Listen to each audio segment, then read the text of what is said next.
Hi friends, మా వారిని ఎలాగోలా బతిలాడుకొని అలా వెళ్ళి ఇలా వచ్చేద్దామని అయితే కావలి కదిలించేసానండి.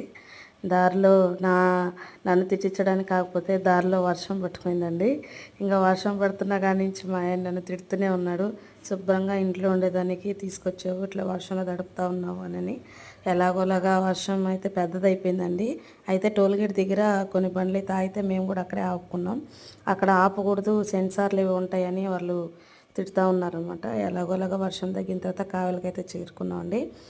చూడండి, ఈయన చూస్తే నాకు ఏదో పాతకాలంలో వాళ్ళని చూసినట్టుగా అనిపించింది. చాలా ఓల్డ్ మ్యాన్ అండి. అసలు ఎంత ఎక్స్పీరియన్స్గా షాప్ పెట్టుకొని నడుపుతున్నాడో తెలుసా.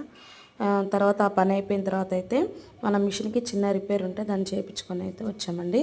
తర్వాత అక్కడ కావలిలోనే మనకి గానుగా ఉంటుందన్నమాట, నూనెల గానుగా. అక్కడికి వెళ్ళైతే నా జుట్టు వెనకాల రహస్యం ఏంటంటే గానుగల నూనెలోనే కొబ్బరి నూనె తెచ్చుకుంటానండి. నేను ఒక మంత్కి ఒకసారి తెచ్చుకుంటాం.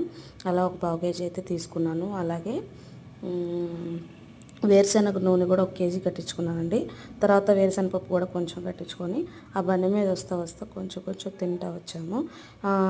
మళ్ళీ మేము వచ్చే టైంకి మాత్రం వర్షం లేదండి. చాలా అంటే చాలా ఎండగాస్తూ ఉన్నింది. సో ఈ చిన్న పని మీద అయితే కావలికి వెళ్ళి అయితే వచ్చేసామండి. Thank you for watching friends.